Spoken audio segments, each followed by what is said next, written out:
po yung laman nitong siyam na envelope na to? It's 50,000 pesos. 50,000. I wasn't comfortable with it. Hindi po ba kayo nagtataka? Kayo po yung head ng HOPE, ng procuring entity. Tapos may natatanggap po kayo na buwan ng 50,000? I think Bakit it's- po walang envelope nung HR pa lang kayo? Tapos biglang nagka-envelope nung naging HOPE kayo? If that is just an allowance, then the rest of the officers of DepEd should have their own envelopes as well. So I have all reasons to protect my name, Your Honor.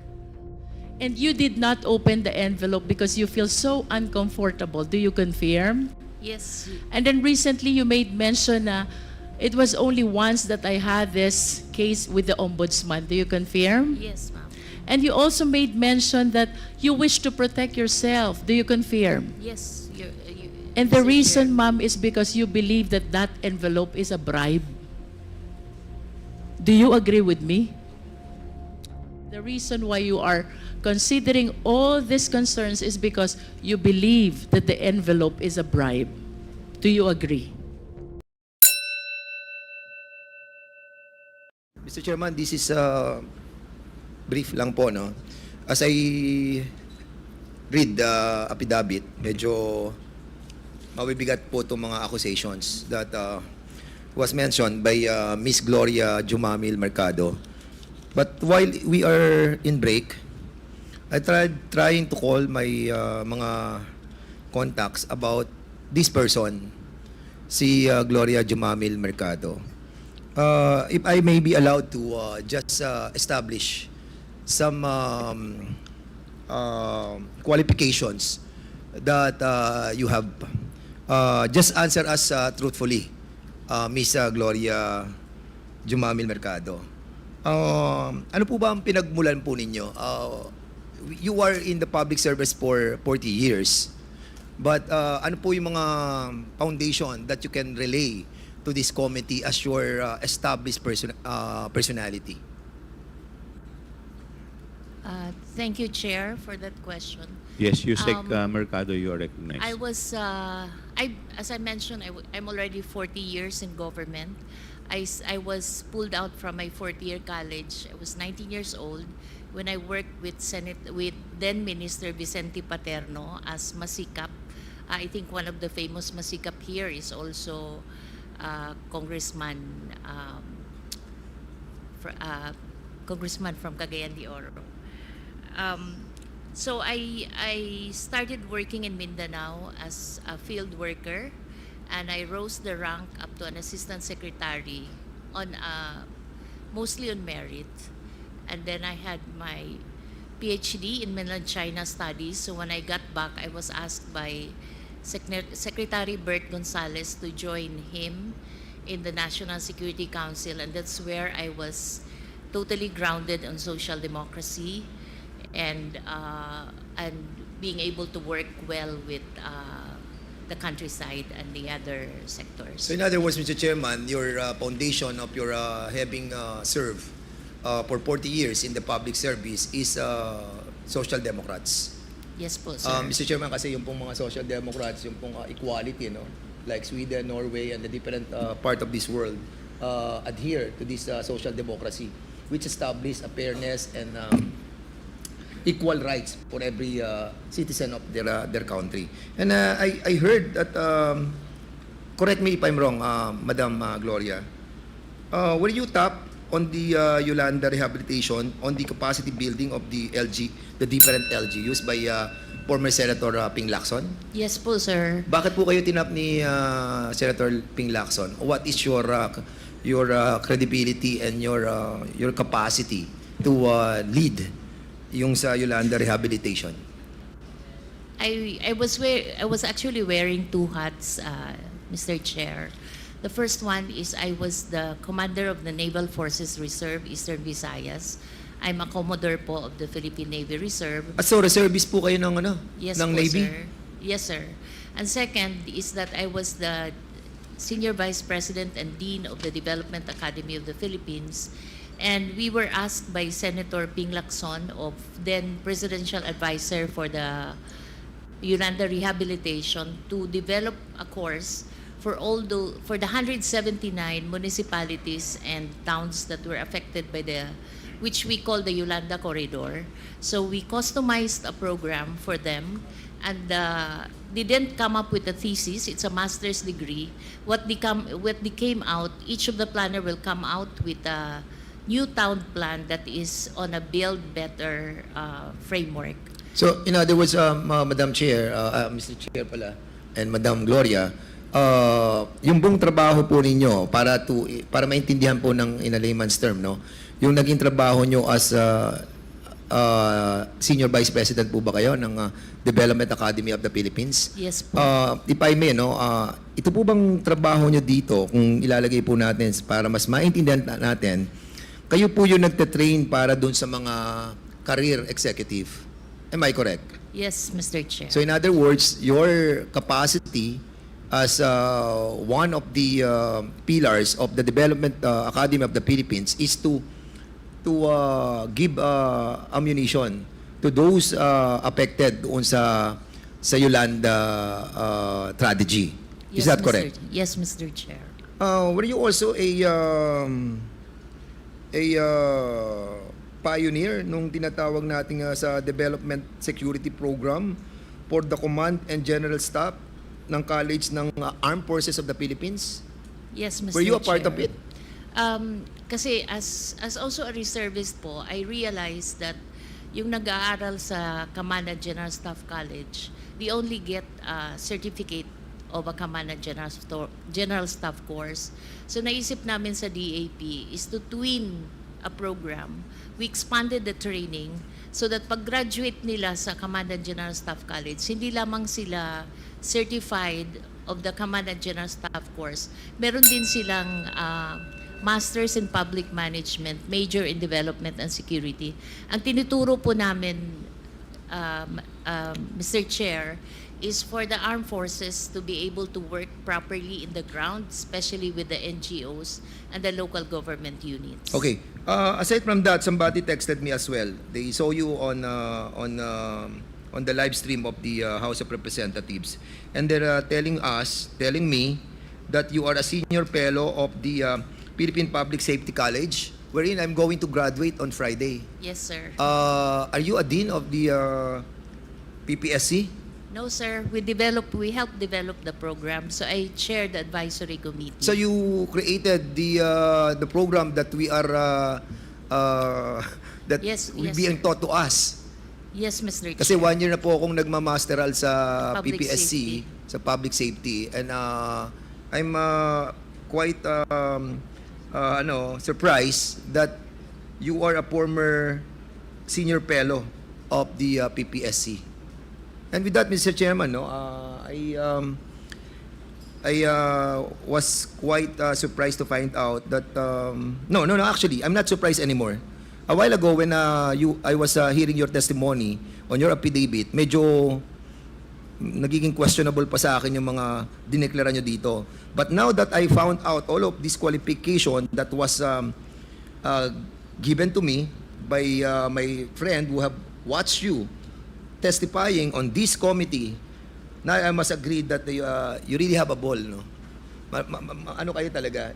You were established on your foundation on the true public service that are being given by you. And with that, Mr. Chairman, I will not be furthering my query anymore, because I believe that this person who will be testifying to us have this high credibility. Maraming salamat po, Mr. Chairman. Thank you. I will be the next interpellator. Ma'am, kanina po binanggit po ninyo dito na sa inyong affidavit. Ito po ba yung affidavit na binabanggit po ninyo, na pirmado po ninyo? Dated 25th of September 2024? Yes, Mr. Chair. Okay. Ito po yung pirma ninyo na nakalagay po sa taas ng Gloria Mercado. Pirma po ba ninyo ito? Yes, Mr. Chair. Okay. So alam naman po ninyo, at ito po ay under oath. So Yes, ibig Mr. sabihin Chair. po nito, at kanina rin po kayo po ay nag-take ng oath. So lahat po ng sasabihin ninyo po dito ay dapat pawang katotohanan lamang. Tama po ba? Yes, Mr. Chair. Okay. Kanina po binanggit po ninyo dito na kayo po ay Ay, by the way, ano po yung inyong educational background? Pwede po ba malaman namin? I have a bachelor's in economics and a master's in national security administration. National Security And a Administration. PhD po in Chinese studies. And PhD. In Chinese studies. Chinese Studies. Okay. Sabi po ninyo dito kanina, sa inyong number 2 affidavit, I was appointed as DepEd Undersecretary by President Ferdinand Romualdez as recommended by Vice President Sara Zimmerman Duterte in 2022. Bakit po paano po ninyo nakilala si VP Sara? At bakit kayo po ang napili niya na i-recommenda bilang Undersecretary ng DepEd? Thank you, sir. Thank you, Chair. We actually went through a selection process. There was an advertisement by the CES board that the Department of Education is going to recruit undersecretaries, assistant secretaries. So we saw that ad. I was currently working with the Office of the Presidential Advisor for streamlining government processes. And so we applied, we were interviewed, and then we received communication that we passed the interview and the process, the selection process, and that we are to assume at a specific date. Okay. So, ibig sabihin po, prior to your appointment as Undersecretary, hindi pa po nyo kilala si Vice President Sara Duterte. Tama po ba? Kilala naman po, Kilala Your na po Honor, ninyo. kasi she studied at the Development Academy of the Philippines where I Okay. was the Dean and the Senior Vice President. She was our graduate student. So, din po kayo sa DAP. Yes po, sir. Ano Your Honor. ano pong course ang kung saan po kayo din? Sir, it's just one. So yung buong DAP kayo po yung ano? Yes, sir. Okay, Development It's Academy, the tama Graduate po ba? School of Public and Development Management. Okay. So, dito po ninyo nakilala si VP Sara. Yes po. Yes, Your Honor. And Okay. I was actually her advisor of her thesis for her master's degree. Okay. So yung recommendation po niya, kayo po ay naging Undersecretary for Human Resources and Organizational Development. Tama po ba? Yes, yes, Chair. Okay. So ilan po ba ang USEC ng DepEd? We were 9 po. Siyam po. Ano-ano po yung mga USEC na to? USEC for Finance, Admin, Finance, Infrastructure. Admin. Infrastructure. Infra? Yeah. We were Admin, Finance, Curriculum, Human Resource and Organizational Development. Pakilakasan po, pakilakas. Human Resource and Organizational Development, Operations, Planning, Procurement, and the procurement. Chief of Staff. Kasi And may the- USEC for procurement po. Sir, the USEC for Procurement was a product of an organizational review which we did when we came into into DepEd. Okay. So, as USEC for Human Resources and Organizational Development, kayo rin po ay na-designate as head ng procuring entity. Only in 2023, sir. February 2023. So, dalawa po yung function ninyo. USEC po kayo ng Human Resources and at the same time, kayo rin po ang head ng procuring entity. Tama po ba? Yes, Mr. Chair. Okay. Bakit hindi po yung USEC for procurement ang head ng procuring entity or ng HOPE? Bakit po yung sa human resources po? Kayo po, yung opisina po ninyo, ang pagkakaalam ko sa human resources, kayo po yung sa mga recruitment ng tao, tama po ba? Yes, Mr. Chair. Yun po yung trabaho ninyo, tama po ba? Ang trabaho ko po, Mr. Chair, is Human Resource, then I have the National Educators Academy of the Philippines, and the Teachers Excellence Council. Tama po. There's 1.1 So in short billion. po, yung trabaho ninyo has nothing to do with procurement.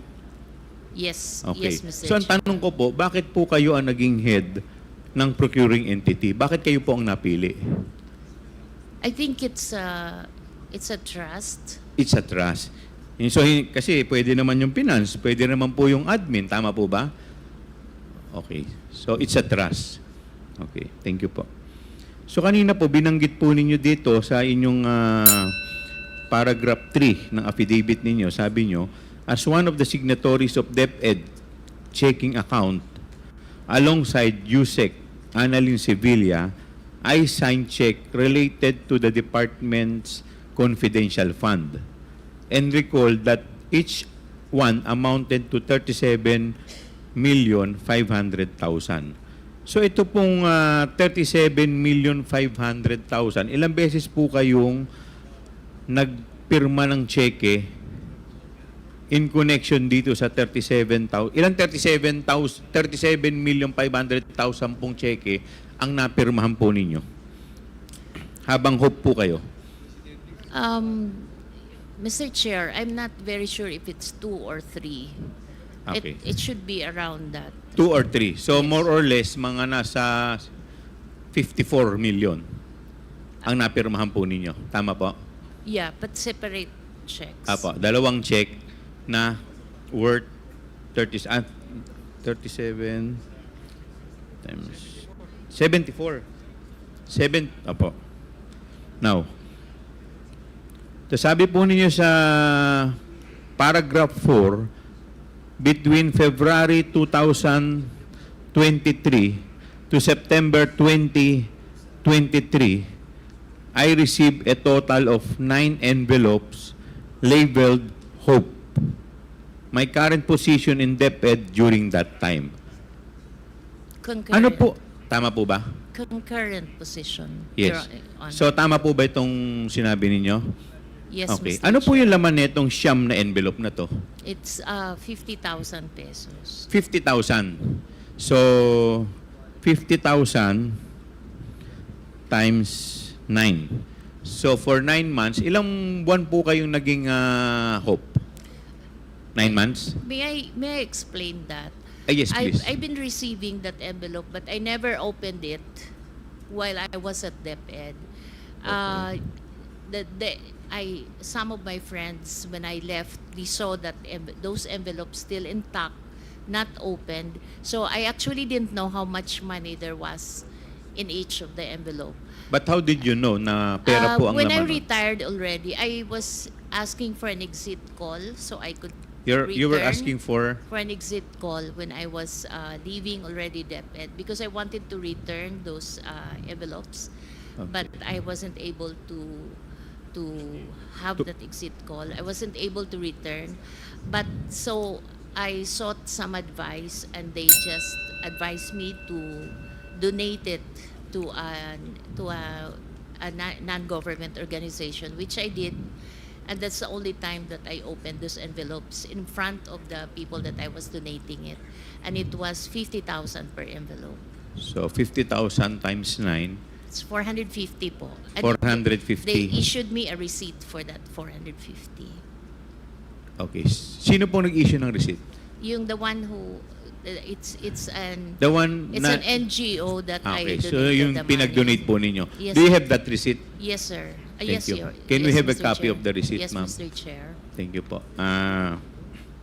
So, buwan-buwan po, nakakatanggap po kayo ng 50,000 at sinasabi po netong si Assistant Secretary Sunshine Fajarda. Sabi po ninyo sa kanya, itong envelope na to ay galing po from the Office of Vice President Sara Duterte o galing kay BP. So, ano po ba ang trabaho nito ni Assistant Secretary Sunshine Fajarda? She used to be the head executive assistant. Heya. And then, yes, and then she became an assistant secretary. Okay. At ang asawa po niya, sabi po ninyo dito, si Edward Fajarda, siya naman po ang Special Disbursement Officer. Tama po ba? Yes. Okay. So, ibig sabihin po, itong mag-asawa po, si Sunshine Fajarda at si Edward Fajarda ay very close po talaga sa Vice President. Tama po ba? Masasabi po ba ninyo na very close sila? I couldn't say that po. Pero the fact na si Sunshine Fajarda ay Heya, so siya po yung laging kasama. Tama po ba? If you're the Heya, you're usually the one who has trust and confidence from the Yes, principal. trust and confidence. So, ano po ba yung mga trabaho kadalasan ng Heya? It's really doing the Parang chief of staff din po yan eh. Yes. Tama po ba? So, pag dumating na si Heya at may sinabi pong instruction sa inyo, parang ang kausap na rin po ninyo yung boss. Tama po ba? yes, So, Mr. okay. Chair. So, ito po bang... so, tuwing nagpupunta po siya sa inyo, sabi ninyo, 9 months, sunod-sunod, nagbibigay po siya ng envelope na may laman pong 50,000. Tuwing nagpupunta po siya sa inyo, sinasabi po niya, galing kay VP. Tama po ba? Kami po yung umaakyat sa Umakyat kayo. Office of the Secretary. Saan po kayo umakyat? Saang office po? Sa Office of the Secretary. Kasi that's where she holds office. Sa office ni Assistant Secretary Fajarda. Yes. Okay. Yes, Chair. By the way, ito po bang opisina po niya? Gaano po ito kalayo sa opisina ni BP Sara? The same Same office. So, ibig sabihin, isang opisina lang po silang dalawa. Okay. Pero kasi normally po, yung Usec ang nagpapatawag ng ASEC eh. Tama po ba? Tama po ba? Kasi mas mataas po yung Usec kaysa sa ASEC eh. But this time, yung ASEC po ang nagpapatawag sa Usec. Tama po ba? Yes, Chair. Okay. So, yun po eh hindi naman normal kasi normally talaga ang boss ng ASEC, yung Usec. Tama po ba? Okay. So, the fact na kayo po ay pinatatawag ng ASEC, ibig sabihin po talaga, talagang very close at talagang parang very close siya sa secretary. Tama po ba? Parang alter ego po siya. Okay. Yung, pakidescribe nyo nga yung opisina ng Office of the Vice President at saka ito pong opisina ni Assistant Secretary Sunshine Fajarda. Ano po ba yan? Kunyari, halimbawa, ito po, isang opisina to. Meron lang po ba siya doong table o meron din siyang sariling opisina doon? May sarili siyang... May sariling cubicle. opisina. So, para siyang chief of staff doon. Okay. Pero lahat yan under ng Office of the Secretary. Kasi normally po, ang mga may opisina lang po doon, Usec. Tama po ba? Ang mga Usec po, may kanya-kanyang opisina. Tama po ba? Sa baba po. Sa baba. Yung mga ASEC po, may mga opisina rin po ba? Yes, Saan yes, po? Sa baba rin. Naka-scattered kasi madami. Naka-scattered. So, ibig sabihin, on top dun sa opisina niya as ASEC, meron din siyang opisina sa loob ng opisina ng secretary as HEA. No po, Chair. Wala. Yun lang yung office niya. Ayun lang ang office niya. So, ibig sabihin Kasama talaga... din niya yung Usec, yung Chief of Staff. Okay. Ang nag-office doon, Chief of Staff at saka yung ASEC. Doon sa loob ng opisina ng Yes. secretary. And then Okay. Yes. So, yun lang po. Salamat po. Yes, with the indulgence of Congresswoman Luistro, the Chair would like to recognize Congressman J. Konghun. In connection lang po, ma'am, doon sa tanong ni Chair. Tanong ko lang po, ma'am, nung naramdaman niyo po na may nag-aabot po sa inyo ng sobre, buwan-buwan, ano po ang pakiramdam niyo? Bakit hindi niyo po binuksan? I must admit that I was uncomfortable with those envelopes, but parang ang hirap din kasi I'm not sure if others are receiving. Parang ang hirap din I didn't know if others are receiving. I cannot say. So ang ginawa ko na lang is I had this pouch that iniiwan ko lang sa office nilalagay ko lang doon yung mga binibigay sa akin na pera. Na, Sa pakiramdam po ninyo, para po saan yun? ang feeling ko is she has naman resources to give to I mean, she has probably personal resources that she can share to her people, and I'm not really, ayoko mag-speculate, but the only thing I could say is I wasn't comfortable with it. Hindi po ba kayo nagtataka? Kayo po yung head ng HOPE, ng procuring entity, tapos may natatanggap po kayo na buwan ng 50,000? As I mentioned, it is uncomfortable, and that's precisely the reason why I wasn't opening it at all. I was just putting it in one pouch. Thank you, Mr. Chair. The Chair, Mr. would like Chair, to recognize Congresswoman Luistro. thank you. My question is addressed to Ma'am Mercado. Ma'am, do you confirm when you were still in DepEd, you were occupying concurrently Usec for HR and HOPE? Yes. Sabay Mr. po yun. When were you appointed as Undersecretary for Human Resources and Organizational Development? We were all appointed together by the President July, but I only assume Can you of please state the year?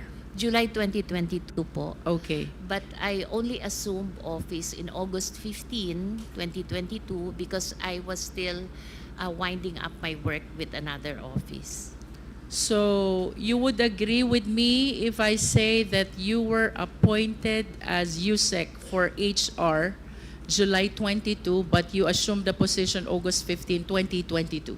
Yes, With Mr. respect to Chair. your appointment as head of procuring entity, kailan po kayo na-appoint?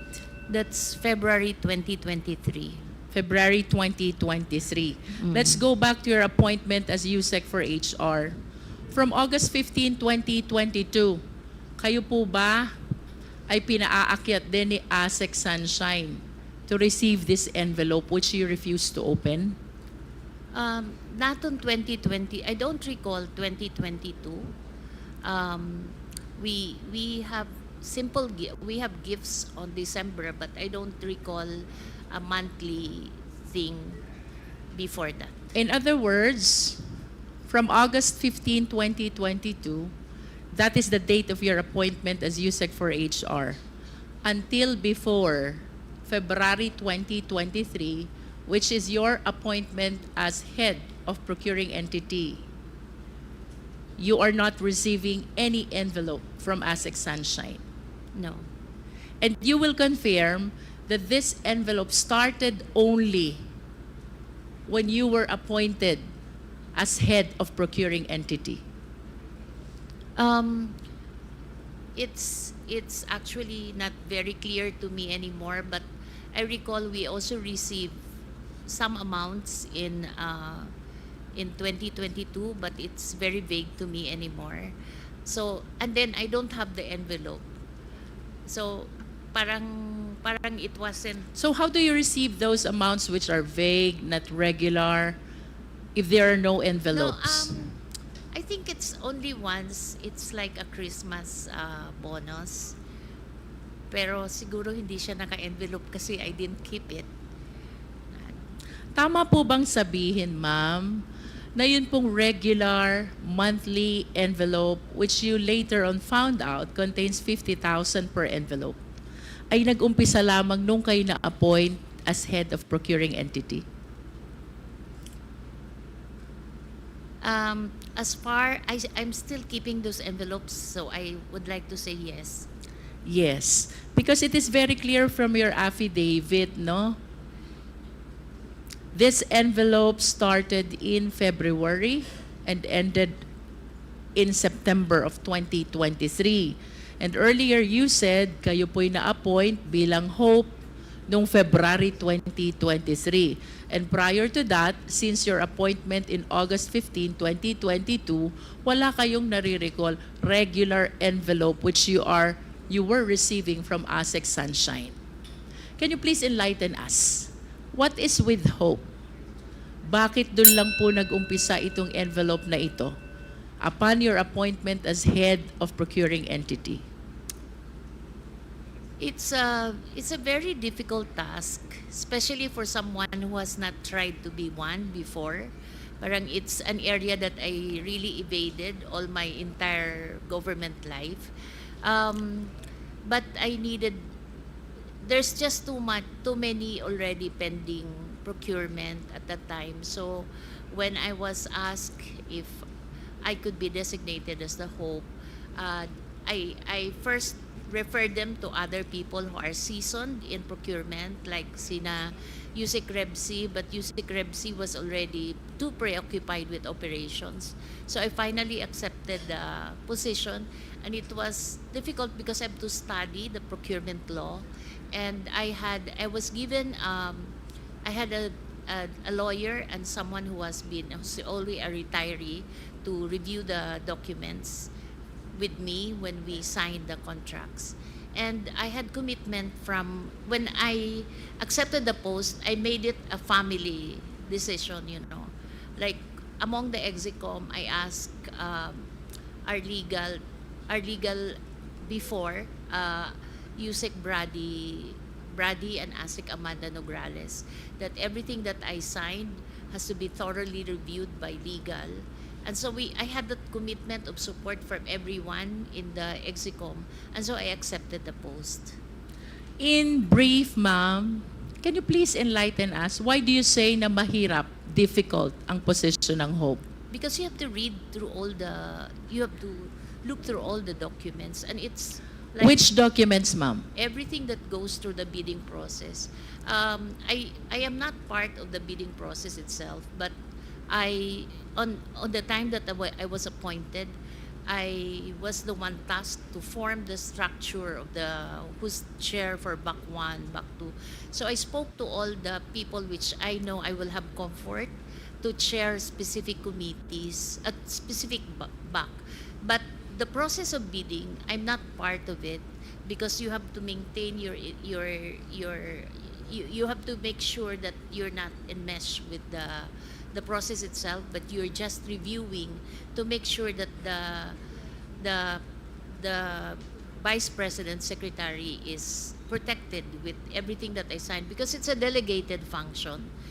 In other words, she's supposed to be the hope. In other words, ma'am, you're the person who check all the documents coming from BAC before the vice president signs or approves. No, I signed because You sign for the... I have to sign because I'm the one the hope signs. It's delegated to me already. And you will agree with me if I would say na you consider it difficult because it concerns matter about procurement and bidding, Yes. where there are a lot of issues surrounding, sometimes And it's just issues too about many. bribery and corruption. You agree with me? yes, And what do you think is the reason kung bakit yung envelope nag-start lang during your appointment as Hope? I think Bakit it's- po walang envelope nung HR pa lang kayo? Tapos biglang nagka-envelope nung naging Hope kayo? I think it's like an allowance maybe for an extra work, because sometimes I have to stay until midnight to look at the documents when sometimes I have If one. that is just an allowance, ma'am, then the rest of the officials of the DepEd should be receiving also their respective envelopes. Do you think so? Don't you think so, ma'am? If that is just an allowance, then the rest of the officers of DepEd should have their own envelopes as well. Mr. Chair, that's precisely the reason why I did not open any of it, because I that understand. was very uncomfortable on I my understand. And that leads me to the next question, ma'am. Why were you so uncomfortable with the envelope when you believe that that is just an allowance? Because, Ma'am, I'm 40 years, Mr. Chair, I'm 40 years in government. The only time I have an ombudsman case is when when I advised my principal not to sign an importation, when I was the deputy cabinet secretary, and I advised my principal not to sign an importation because there was no rice crisis. That's my only ombudsman. I have to protect that name.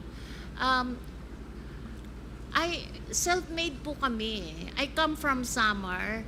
I was a scholar since I was grade 1 until I took my PhD. So I have all reasons to protect my name, Your Honor. And I'm in the home stretch of my career. And then I'm being thrown into that position, which I have no control because I'm only studying it. So that's my... Ma'am, I wish to remind you of the terminologies which you mentioned already. With all due respect po sa inyo, no? Because I want to elicit this information from you. Kanina po sabi nyo, the position, the job of hope is very difficult. Do you confirm? Yes. Yes. And you did not open the envelope because you feel so uncomfortable. Do you confirm?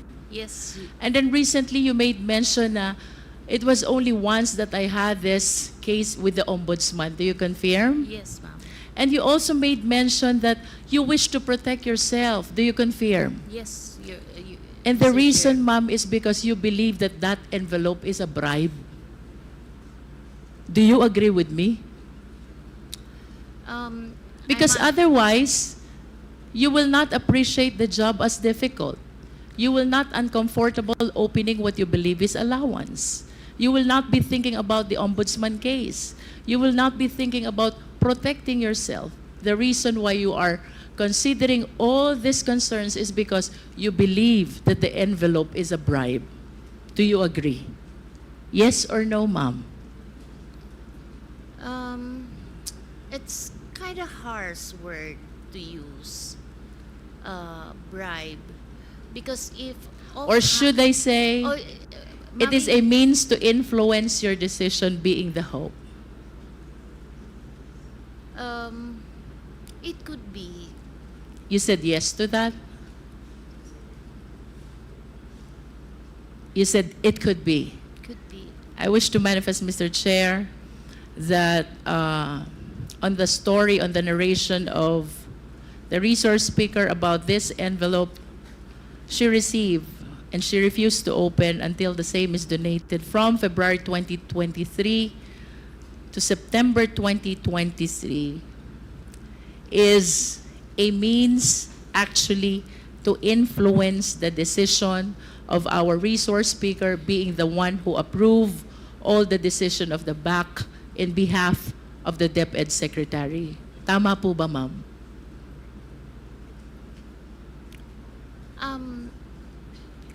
There was only one instance that I could recall na but there was no one spoke to me about there was an instance where I tried to let a bidding lapse, but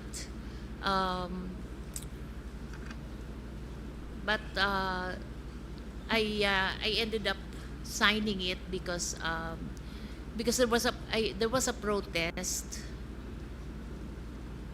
I'm not comfortable discussing it. But I wish to state for the record, Mr. Chair, that with the narration of our resource speaker, she earlier manifested that she believes that those envelopes are means to influence her decision as hope. Ma'am, I wish to invite your attention to paragraph 6. You mentioned in this paragraph that a certain attorney Reynold Monsayak suggested in the presence of 3 DepEd officials na pag-usapan na lang ang 2022 budget para hindi masayang. However, you firmly asserted that the procurement must be implemented and conducted in strict adherence with the rules. Do you confirm this? Yes. Can you please enlighten us, sino po yung ibang DepEd officials present during this incident? Actually, it was one director and two consultants. Can you please state the names? The director was Director Resty Osias, and the consultants was Juna Soriano and Ferdinand. Ferdinand. Forgot the family name. Where did this meeting happen, ma'am? Kanino was- pong opisina nangyari to? It was not in DepEd. I was having lunch. There was a training ongoing in one hotel. I don't recall anymore whether it's Linden or Discovery Suites, but it's just in Ortigas area. And I was having lunch with these people, and we were discussing a project. And then that's when I was approached. Does that project have something to do with the 2022 continuing no, fund? it was different. It was different. Yeah. But that lunch was shared with these three other DepEd officials along with Attorney Monsayak. No, Attorney Monsayak was not part of the lunch. I think he probably came out from the training, and then that's when he joined us. He joined you, and then to whom did he direct what he said? Na pag-usapan na lang natin yung 2022 para hindi masayang. Kanino po ba niya sinasabi ito? Sa inyo o dun sa tatlong DepEd officials pa? It could be to me and the director, because Director Resty was also a member of the BAC.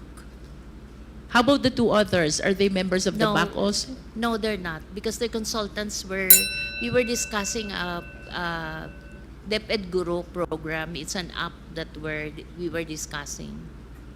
And can you enlighten us? Ano po bang naging reaksyon nung kasama nating director? Her name is Director Osias. Osias. Well, I think his reaction was that parang, ba't niya sinabi yun, we're not, may other people there. I see. Parang ganon. Because those two other consultants are not part of Yes. the BAC. Yes. And did she accede to what Attorney Monsayak said? No. He's a very strict director as far as procurement. She did is- not accede. He Did not accede. Yes. And kayo po, you asserted that the procurement must be implemented and conducted in accordance with the law. You said that. Yes po. And Attorney Monsayak heard that. Yes po. And after this incident, ma'am, what happened?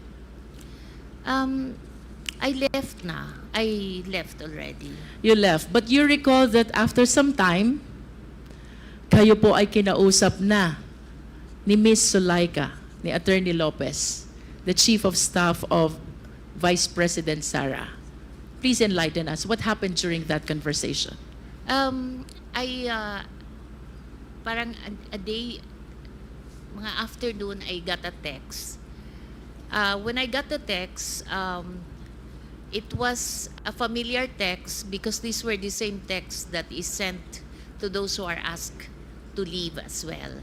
So when I saw it, I prepared what I should tell them and tell her, and I prepared that I'm not resigning but I'm retiring because I'm already at age level where I could retire properly.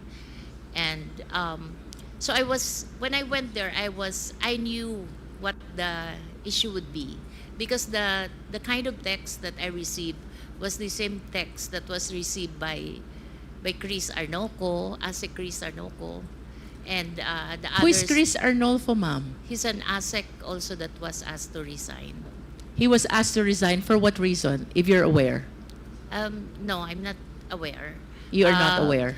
I just get to know being an HR, and then I was their nanay-nanayan in DepEd. So I get to be their sounding board and their apprehensions, because they're young people, their career. So yun yung situation. And so when I arrived at the OBP's office in Mandaluyong, sinabi na there's this issue of a teacher that is in my office and some other issues. So kinat ko na lang si Usec Solaika, sabi ko, in my 40 years in government, I knew that I work on trust. So if the principal doesn't trust me anymore, then you don't have to find reason for me to go. So I'm ready to resign, to retire. Here are the things that I need to do for retirement. I need to say goodbye properly to the institution that I serve well. For the record, ma'am, did you resign or did you retire? I'm being asked to resign. I did not. I retired. I You applied retired. for retirement. So when did you retire? Effective November 1. So that is 1 month No. from the supposed date when they you're don't supposed to li- retire? They don't like 1 month. I was actually trying to ask for December 30, but they wanted it on that day that they spoke to me. This is 4th week of October when Attorney I Zulueta think third. talked to you. I'm not very sure anymore. 3rd week with of October. They want you to resign on that date? on that very day. On that very date. But you said, I'm not going to resign because I have to honor my 40 years in government, you know. What would I do after resigning? and how did you feel when on the Oh. 3rd week of October you're being asked to resign? I was so devastated because I couldn't find a reason why I will have to go, you know. What were you thinking during that time? Can you please share with us your thoughts? Ano pong iniisip nyo during that time when after 40 years of being in DepEd, dedicating all your life and career in DepEd, suddenly there is Attorney Zulueta asking you to resign right then and there? I was very sad. I spoke to, but it wasn't a surprise, Mr. Chair, because there were 6 people before me that went through that process. So I wasn't surprised. So what I did the night before when I got the text, I already prepared myself. But I'm human and I worked very well for the past year. So I was really very devastated with what they did to me. And that's also the reason why I refused initially to face this panel, because I said I'm so wounded as a bureaucrat. So baka So I just didn't. Siguro what was hurting is that when I left, they were trying to marami kasing press that was running after me and asking why I left. So my children and I flew to Guam for 3 days just to evade the press, which nandun na rin sila sa gate namin sa village.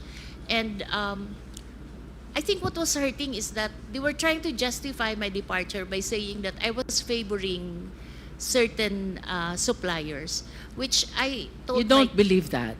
I told my kids. You reject that. I told my kids I left DepEd with my pride intact and with integrity because I have not favored any. I don't even speak to suppliers. If there are petitions or things that has to be settled at Hope level, I go at the middle of DepEd where it's seen by everyone, and that's where I speak to the suppliers. Last question, ma'am. Sasang-ayon po ba kayo if I would say na yung pagtanggi nyo kay Attorney Reynald Monsayak na pag-usapan na lang yung 2022 continuing fund ang dahilan kung bakit kayo pinagre-resign ni Attorney Zulueta? That's very speculative, ma'am. From your point of view, ma'am, it can be right, it can be wrong, but from your point of view, it could be the reason. Dahil tumanggi kayo na pag-usapan ang 2022 continuing fund, posible na ito ang dahilan kung bakit kayo pinag-resign ni Attorney Zulueta. Thank you, ma'am. I submit, Mr. Chair. Thank you.